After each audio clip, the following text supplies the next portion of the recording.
Hi. You may be noticing that something's missing here. And it's actually Lisa. She's not feeling well. And she reached out to me. We had a podcast scheduled to record at this time. And she said, Hey, you're going to talk about your longevity summit. And I think there's so much value in that longevity summit. I think she's already, registered for it. It's actually free to register. That I want you to do the podcast on your own. And I was like, yeah, let's do that. Cause I also think there's a lot of value in the Longevity Summit. It's called the Uncovering the Secrets of Longevity Live Beyond the Norms Health Summit. And it goes live February 26th through March 3rd. And I said, Lisa, send me some questions that you wanted to ask me, and I'll answer those. That way we can kind of get your voice into this. And I think that's really important. And the questions came out really good. And then I'll throw in some questions of my own, some things I think people are interested in understanding about the Longevity Summit. And then you guys will have access to it. So I think that's a wonderful start.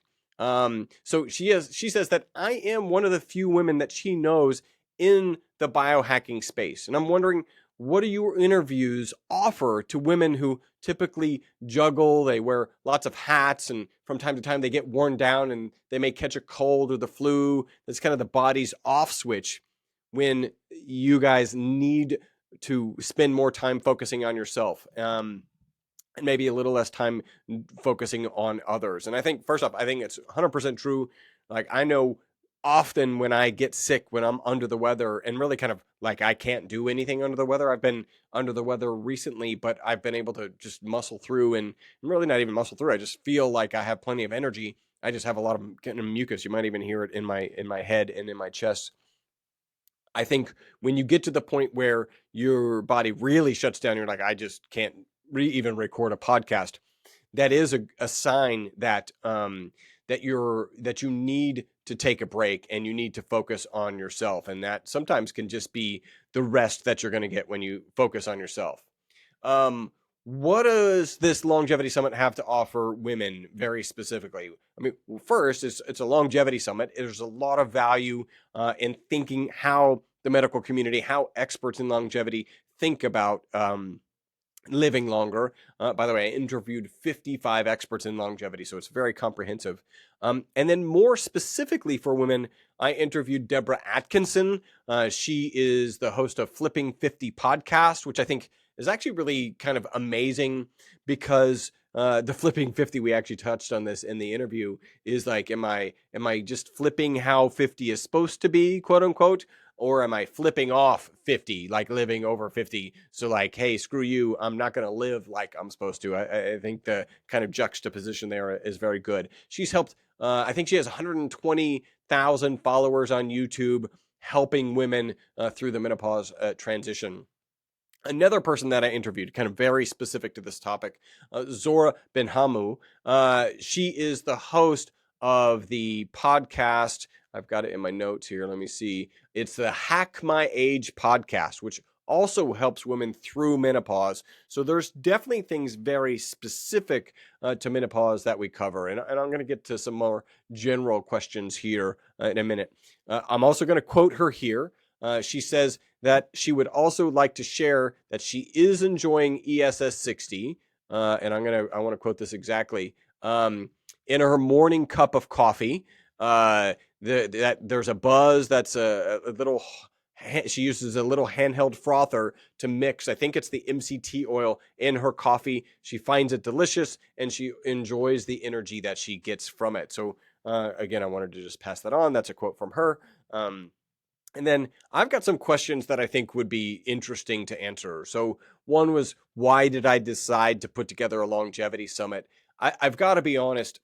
If you had said 7 months ago, Chris, you're going to do a longevity summit, it's a health summit, you're going to interview 55 experts in longevity.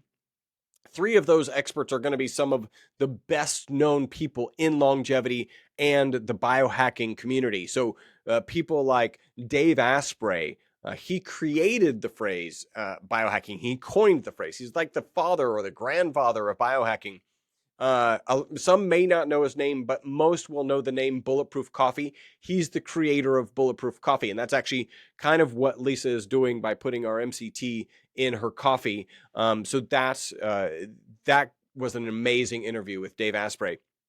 Next is Ben Greenfield, lesser known outside of the circles of longevity and biohacking, but an unbelievable wealth of information. I think he's penned 14 different books and just almost an encyclopedic knowledge about longevity, health span, health, optimization. Another amazing interview. I actually just re-listened to it again and was getting more information out of that. And then finally, Dr. Stephen Gundry. I was actually on his podcast back before the pandemic. He is an amazing person. He's written 4 New York Times bestsellers. So just an absolutely killer collection of books that he's written. He's a former practicing thoracic heart surgeon. And that's the kind of career that you don't leave, right? It's just too lucrative and it's hard to leave that career. And yet he chose to leave it, right? He chose to leave that career and write 4 books that, actually he's written a lot more, but 4 of them have become New York Times bestsellers, and really deliver more value to people about health, nutrition.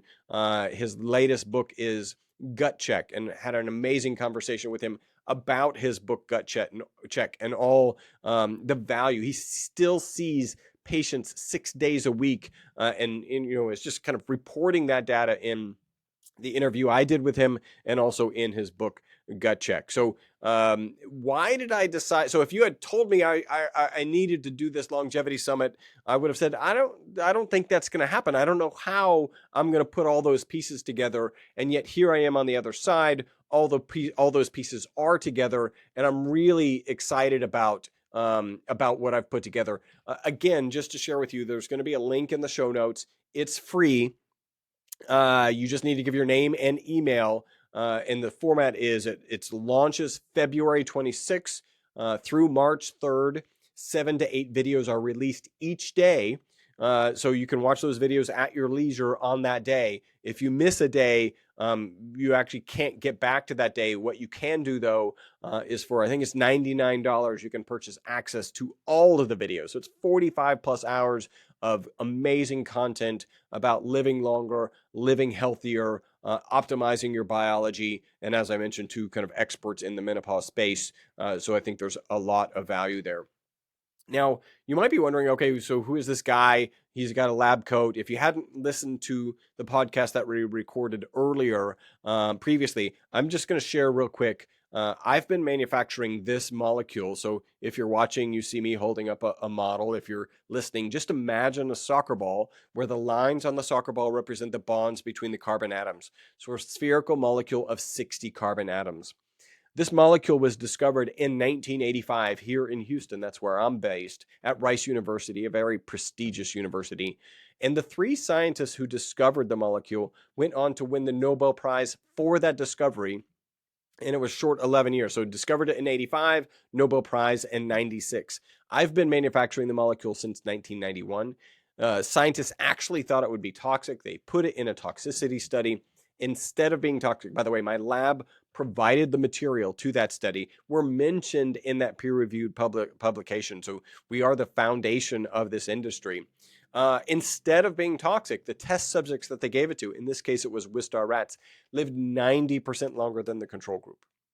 So that's the single longest longevity experimental result in history, and it's peer-reviewed published research. In fact, the next best way to live longer is called calorie restriction. If you reduce your calorie consumption by 30%, you can extend your life by 30%. I call that the starve yourself 1/3 to death diet. Not many people sign up for the starve yourself 1/3 to death diet. Most people are more interested in potentially taking, a product with the ESS60 molecule. So we call this soccer ball shaped molecule ESS60. They're more interested in taking a little bit of olive oil with as much of that ESS60 molecule dissolved in it. That's the formula that was used in that original study where the test subjects lived 90% longer than the control group. So this study really kind of thrust me in the direction of being a longevity expert, because now I've got the formula with the single longest longevity experimental result in history on the market. Right away, our customers start reporting just head to toe testimonials. And I'll just share our most consistent testimonial is people take the product in the morning, they report mental focus and energy during the day, and then they report better sleep that night. That drove me into this longevity space. I understand sleep so much better by reading books like Dr. Matthew Walker's While We Sleep, by reading longevity books like Dr. David Sinclair's book Lifespan, Why We Age and Why We Don't Have to. And as I'm diving into this, I know that I need to share with people. And I like to share for two reasons. One, as I accumulate information, I just have always thought it appropriate to share that information. And two, quite selfishly, I really believe that in order to cement information in my own head, I need to teach it. And when you teach it is when you really learn it. I ended up putting all of that story in this book, Live Longer and Better. And so that's an amazing book that you can purchase. It's $20 it's on Amazon. It's also on our website. There are going to be links in the show notes. One of them will be the link to the Longevity Summit, and we'll talk a little bit more about that here. And the other one will be a link if you're interested in trying the product. And there's a particular link for Lisa, which I don't remember off the top of my head, but she'll add it to the show notes. So that kind of maybe explains why I put this longevity summit together, because, I like to accumulate information. I need to understand the longevity space as it relates to my product better, and no better way to do that than to interview 55 experts in longevity. I can't think of anything. It was also very challenging. It was very hard. It really prepared an hour minimum to interview each of these experts. And then each interview is really from 40 minutes to an hour and 10 minutes probably. So I spend at least 2 hours kind of focused on each individual in these 55 experts. And then for the experts who had a lot more content out there, like Dave Asprey, Ben Greenfield, Dr. Stephen Gundry, a guy by the name of Sergey Young, who's an amazing guy, Dr. Tom O'Brien, who wrote the book Autoimmune Fix. For those people, I typically spent about 3 hours preparing for the interview because I wanted to maximize my time with them and ask the questions that other people haven't asked, and really make sure we can deliver the most value to those who ultimately like to attend the Longevity Summit. Next, how do I see? We'll skip that one. I think that's not as good. Who were the biggest names and what did they have to say about longevity? I mentioned the biggest names already. I think what's fascinating, I did a couple of things, and this is really ties into what is often the next question. What are the big surprises? One of the big surprises for me, I interviewed two experts in stem cells. One of them is a Christian Drapeau. I actually have his book right here, Cracking the Stem Cell Code. The other one was a Dr. Joy Kong. Dr. Joy Kong is a stem cell expert in California. And they have different approaches to stem cell, where Christian focuses on a supplement that allows your body to release more stem cells into your system. Dr. Kong focuses on pulling some stem cells out of your system, growing those stem cells and re-injecting. So this is kind of classic stem cell treatments.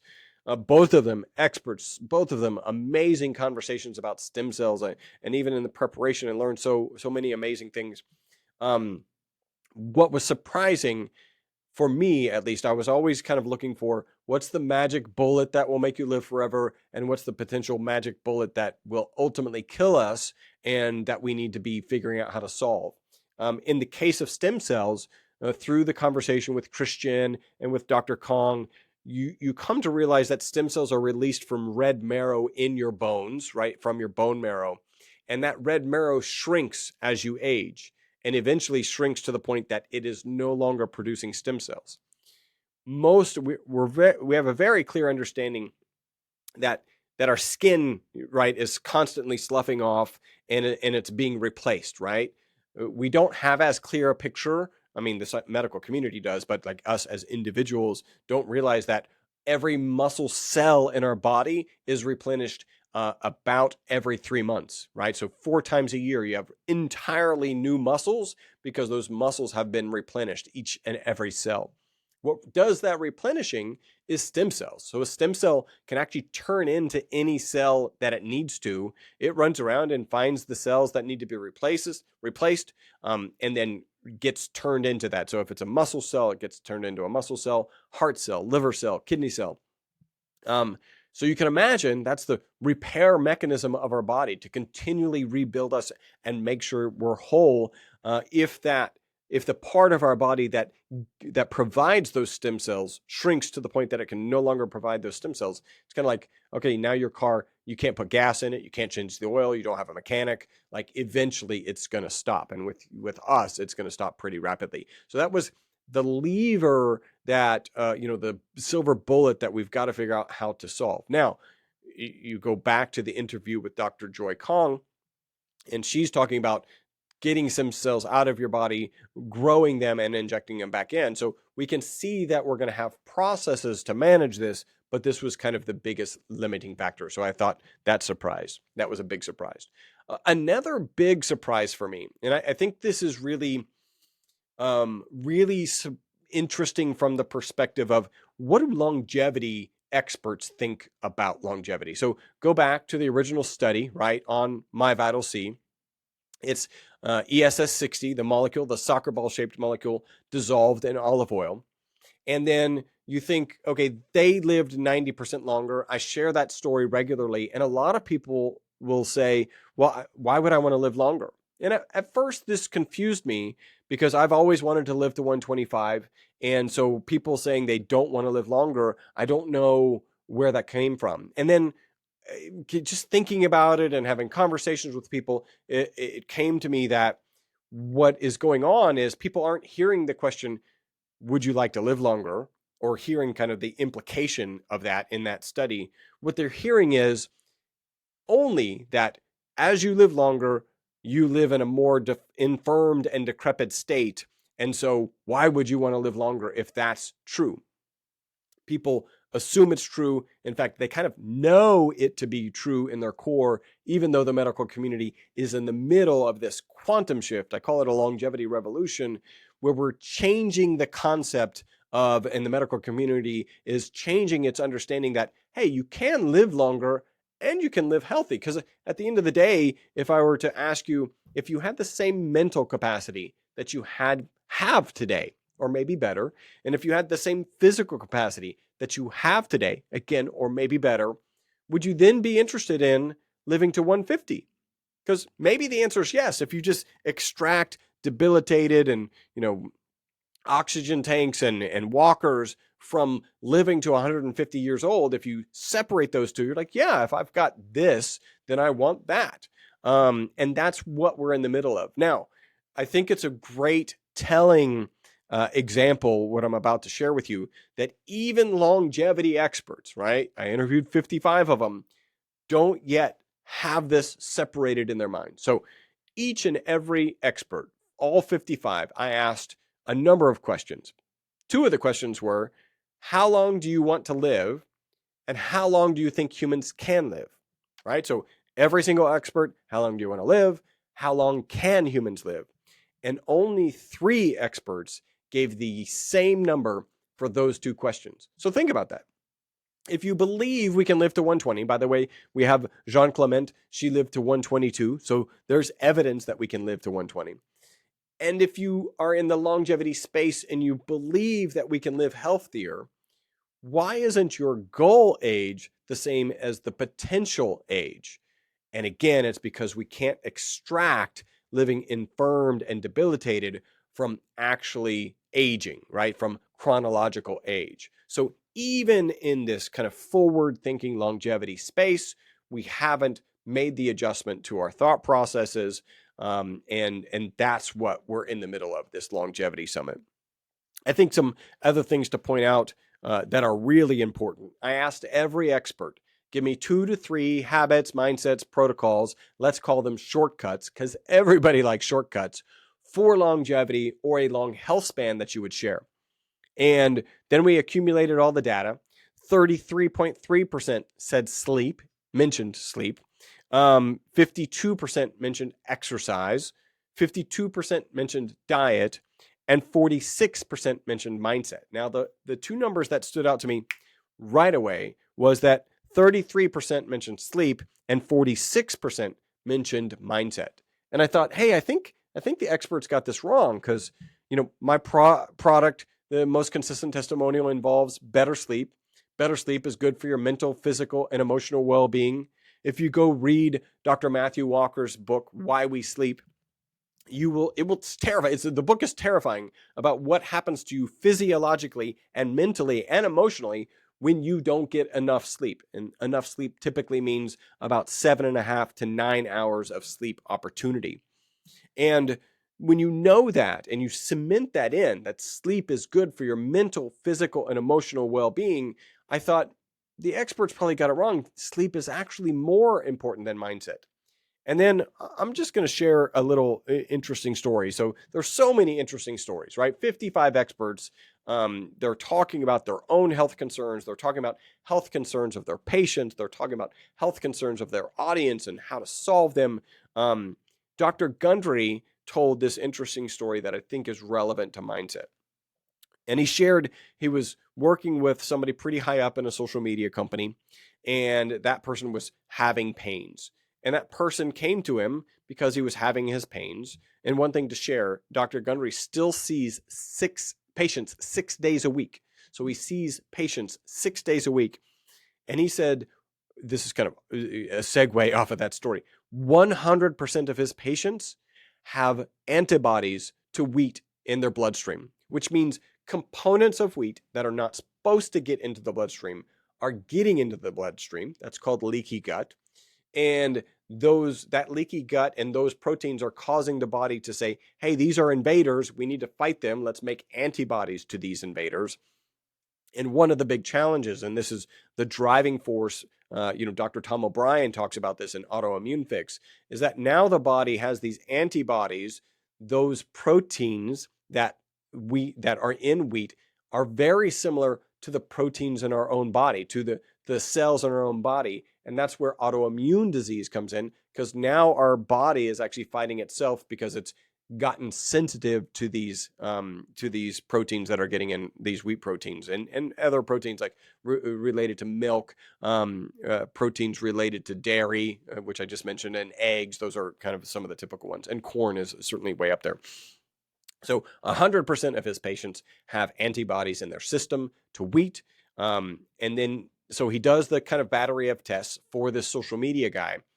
And one of the results is like eggs, like you're sensitive to eggs. And he tells him, you need to stop eating these things, including eggs. And the social media guy was like, well, I can't give up eggs. I eat an egg omelet and love my egg omelet every day. And Dr. Gundry shared, well, you're right. Like, you're the one in pain. Like, I can't make you give it up. But if you want to not be in pain, you need to not eat eggs. So he did. He actually kind of changed his mindset. That's kind of the topic here. And then I just want to finish the story because it's funny. So a number of months later, the guy comes back to Gundry and says, listen, I'm feeling so much better. I really do miss my omelets. Can we test again for egg sensitivity? And so they do. And Dr. Gundry says, hey, it's gone. So you can start to eat egg white omelets. 4 days later, the social media guy calls Dr. Gundry and he says, I'm in a lot of pain. And Dr. Gundry is funny in his voice. He says, what did you do? And he goes, well, 3 days ago, I'm excited to be eating omelets. I had an egg white omelet for breakfast, and then I had an egg white omelet for lunch, and then I also had an egg white omelet for dinner. I did the same thing the next day, and then the next day.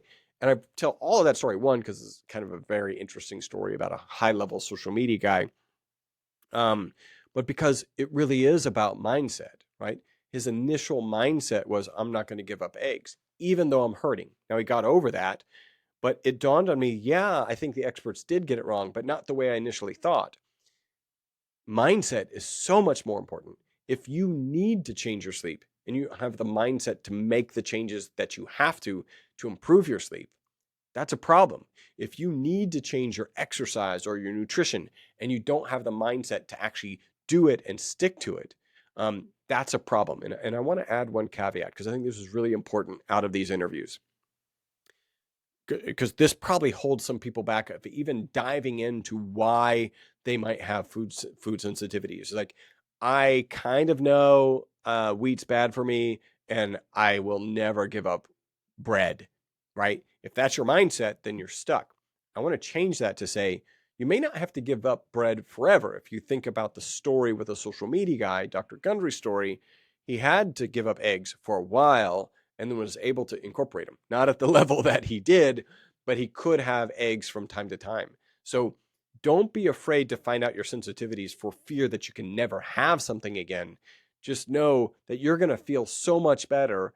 And after some time, there's a good chance that you'll be able to incorporate that back into your system. And hopefully that can help you with your mindset. Because at the end of the day, I really now do believe mindset is the most important thing, but it's not going to be it. Be careful about your, and there's two places that I would suggest this. One place is mindset. As it relates to food, you might have to give it up for a while and you might not be able to eat as much as you always have or want to. But be willing to do it and know that you can probably, not always, incorporate some of that back in. And that reminds me of an interview I did with Iridina. She's Indian heritage. Her focus is rheumatoid arthritis, which is an autoimmune disease. She solved it following the AIP, autoimmune protocol, which is a diet where you eliminate all inflammatory foods, which is actually a surprisingly large number of foods that you can still eat that are not inflammatory. You get back to that core diet, you actually end up feeling better. And then you start incorporating those things that are eliminated because they're known to be inflammatory. And you just, you consume some of that for say like 3 days in a row. And if you don't notice that you're feeling bad, so you want to keep a diary on this process, then you know that that's okay to eat. And then you add something else. And then if you start feeling bad, then you know that's a problem. For her, she mentioned in the interview that rice was a problem. Towards the end, I was like, listen, you're Indian heritage, so I'm assuming you ate lots of rice. That's very typical. Can you eat rice now? Because you mentioned that was something you were sensitive to. And she said, yeah, I can eat rice. I just can't eat it, daily. I can't eat it as frequently as I did. So get out of your mind deprivation. The other thing that I want to help maybe change in mindset, if you're more of a couch potato type person, the thought of exercise might be daunting to you, right? The thought of, oh, I read about HIIT training, high intensity interval training. That sounds scary to me, and I love to do it, right? Or, lifting weights or going out for 30-minute walks and jogs or whatever.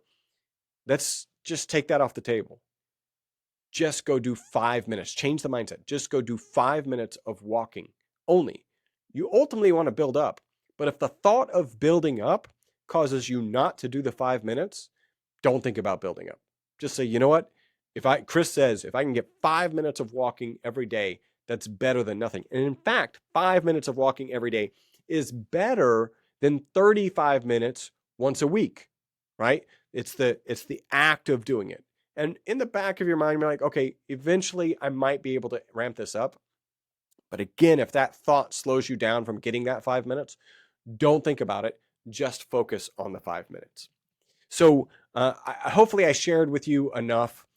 55 experts, some really big people. I interviewed a gerontologist to kind of help us understand what are the mindsets that people have about Dr. Paul Nash was amazing. What are the mindsets people have about the elderly, and how are the elderly actually, like, how do they actually act? I loved his kind of tip, which was know that everything is age appropriate. Whatever age you're at, if you want to do something, don't let somebody tell you that's not age appropriate. Go do it, right? Because if you want to and you can, you should. I interviewed one of my best friends, Dr. Patrick Wanis, is a human behavior expert and one of the best therapists I can even imagine, and has helped me in so many ways. He helps us talk about through this mindset and what's the mindset change that we need to make in order to really get focused on longevity. So many amazing interviews. It's free. Again, it's from February 26th through March 3rd. There'll be links below. If you're interested in trying the product, there's also a link below. When you get to that page, there's 3 oils. There's olive oil, MCT oil, and avocado oil. People often ask me, which is the oil that I should start with? We always say the olive oil for 2 reasons. The first reason is because we're a research-based organization, and all of the research is on the ESS60 molecule, right? The soccer ball-shaped molecule in olive oil. Number 2 is we can actually get more of this ESS60 molecule into olive oil, right? So those are the 2 reasons. Let me point out that if you go on subscription, you can save 25%. Take advantage of that discount. You can, in fact, cancel at any time. Don't worry, our customer service department has 850 5-star reviews. They are not trained to talk you out of canceling your subscription. They're trained to support you, and they do a great job at it. Just take advantage of that discount. And one more thing, there should be a $15 off your initial order code in the notes below. And I feel like this wraps it up. Lisa, thank you so much for the opportunity to share this longevity summit with your audience. You are doing a fantastic job. Your audience is going to be really excited to have this opportunity. And I look forward to seeing everybody on the summit. And then I actually do have a kind of mini course as a follow-up if they're interested in buying that. So thank you very much, Lisa, and we'll talk soon.